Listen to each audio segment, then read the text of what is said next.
భారతీయ జనతా పార్టీలో వ్యక్తి ముఖ్యం కాదు, పార్టీ ముఖ్యం.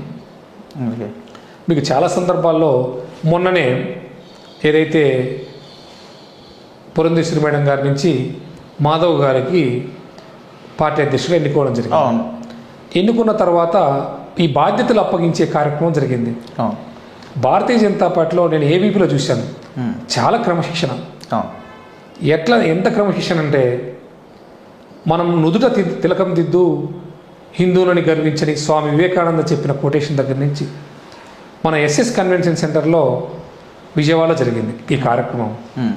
మనం ఇంటికి వెళ్ళగానే ఒక చక్కటి వాతావరణం, ఓ పెళ్ళికి వెళ్తాం మన గ్రామాల్లో కానీ ఒక కళ్యాణం జరుగుతున్నప్పుడు ఎట్లుంటుంది, బంధుమిత్రులందరినీ స్వాగతం పలుకుతూ అక్కడ ఉన్న ప్రతి వారిని ఆహ్వానిస్తూ అక్కడ ఆ కుటుంబ పెద్దలందరూ ఉంటూ ఇంట్లోకి ఆహ్వానిస్తారు.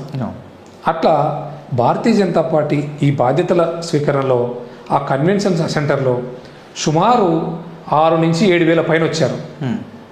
ఆ 6-7 వేల మందికి వసతుల ఏర్పాటు, 6-7 వేల మందికి ఓ పెద్ద ఫంక్షన్ హాల్లో అందరూ కార్యకర్తలందరూ కూడా మంచి బెడ్లు ఇచ్చి పడుకుంటారు.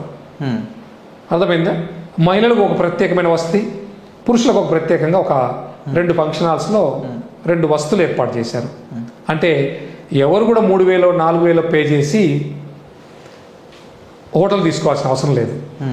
అట్లా వచ్చిన గెస్టులందరికీ 7-8 వేల మంది గెస్టులకి వసతులు కల్పించి వస్తున్న ప్రతి ఒక్కరికి కన్వెన్షన్ సెంటర్లోకి వెళ్తుంటాం కదా, ప్రతి ఒక్కరికి నుదుట తిలకం దిద్ది ఆహ్వానం చెప్పి వచ్చిన అందరికి కూడా మార్నింగ్ 6 నుంచి ఈవినింగ్ 6 వరకు ఉదయం బ్రేక్ఫాస్ట్, అద్భుతమైన భోజనాలు, అద్భుతమైనటువంటి టీలు కానీ కాఫీలు కానీ, అతిథులకు చేసే మర్యాద అద్భుతం. నభూతో నభవిష్యత్ అన్నట్టుగా ఉంది. అయితే ఇవన్నీ నేను ఎందుకు చెప్తున్నానంటే, అక్కడ మా రాష్ట్ర అధ్యక్షులు, మాజీ అధ్యక్షులు, ప్రస్తుత అధ్యక్షులు అక్కడే మాతో పాటే భోంచేశారు.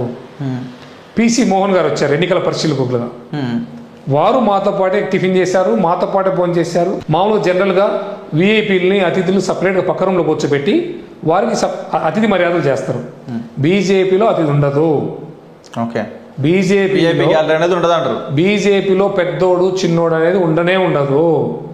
నాతో పాటు మా ఊరి పిల్లలు వచ్చారు, మా డ్రైవర్ నాతో పాటు నిలబడి టిఫిన్ చేశాడు, నాతో పాటు ఉన్నటువంటి మా ఊరి పిల్లలు నాతో బ్రేక్ఫాస్ట్ చేశారు, మా జిల్లా అధ్యక్షుడు నాతో పాటు భోజనం చేశారు. రాష్ట్ర భోజనాల దగ్గర, హోదా దగ్గర ఎటువంటి తేడా లేదు. మీరు ఎలా చెప్పగలుగుతారు బీజేపీలో డమ్మీనా పవర్ఫుల్ అని? ఎప్పుడు చెప్తారంటే, ఒకరికి పై అంతస్తులో కూర్చోబెట్టి సోఫాలో టిఫిన్ చేసి పెడితే వాళ్ళ గొప్ప వాళ్ళు కిందని, ఎవరి ప్లేట్ వాళ్ళు పట్టుకొని, ఇంక్లూడింగ్ మా అధ్యక్షుల వారు చివరిలో, కొత్త అధ్యక్షులు చివరిలో అందరం కలిసి భోజనం చేసాం. ఆయన ప్లేట్తో ఆయన తెచ్చుకున్నాడు భోజనం, మా ప్లేట్తో మేము తెచ్చుకున్నాం. ఆయన అధ్యక్షుడు, నేను కార్యకర్త, తేడా లేదే. కింది స్థాయి కార్యకర్త కూడా అదే ఉంటుందా సార్? ఖచ్చితంగా. మా డ్రైవర్ కూడా నాతో పాటు ఆయన ప్లేట్ ఆయన తెచ్చుకున్నాడు. ఇంతకుముందు నేను కాంగ్రెస్ పార్టీలో ఉన్నప్పుడు మనకు రూమ్లో తీసుకొచ్చి పెట్టేవాళ్ళు, మనం యాక్టివ్ లీడర్స్ కాబట్టి. ఇక్కడ అట్లా ఉండదు. ఇక్కడ మన గ్లాస్ మనమే తీసుకోవాలి, మన ప్లేట్ మనమే తీసుకోవాలి. చక్కటి భోజనాలు. ఇంకోటి, ఆ భోజనం చేస్తున్నప్పుడు స్వచ్ఛ భారత్లో ఖచ్చితంగా ఫాలో అయ్యారు. ఎవరి ప్లేట్ వాళ్ళు తీసుకెళ్ళి డస్ట్బిన్లు వేయడం కానీ, మనం వాడినటువంటి గ్లాసులు కూడా ఎక్కడ పాడేయకుండా కేటాయించిన డస్ట్బిన్లు వేయడం కానీ, ఆ ప్రాంత వాతావరణం కావాలంటే మీకు ఆ వీడియో విజువల్స్ కూడా తీసుకొచ్చి చూపిస్తా.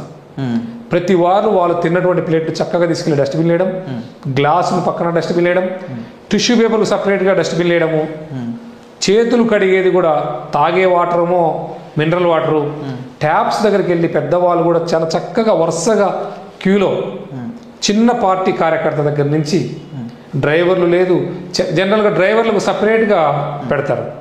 చాలా ఫంక్షన్స్లో, చాలా పార్టీ మీటింగ్లలో, పెళ్లిళ్ళలో కూడా సపరేట్ చేస్తారు. డ్రైవర్స్కి, వర్కర్స్కి సపరేట్ పెడతారు. అలాంటిది ఏమి లేదు, అందరూ ఒకే ప్లేస్లో. లోపలికి వెళ్ళిన తర్వాత డయాస్ మీద ఎవరైతే ముందుగా కేటాయించిన పేర్లు ఉన్నాయో అదొక్కటే తేడా. డయాస్ మీద ఒక 20 మంది కూర్చున్నారు. అంటే అది లిమిటెడ్ కాబట్టి, అంటే నాయకులు ఎవరైతే మార్గనిర్దేశం చేస్తారో వాళ్ళు మాత్రం డయాస్ మీద ఉన్నారు. మిగతా కార్యకర్తలంతా కూడా కింద ఉన్నారు. మేము కూడా కిందనే కూర్చున్నాం కార్యకర్తగా.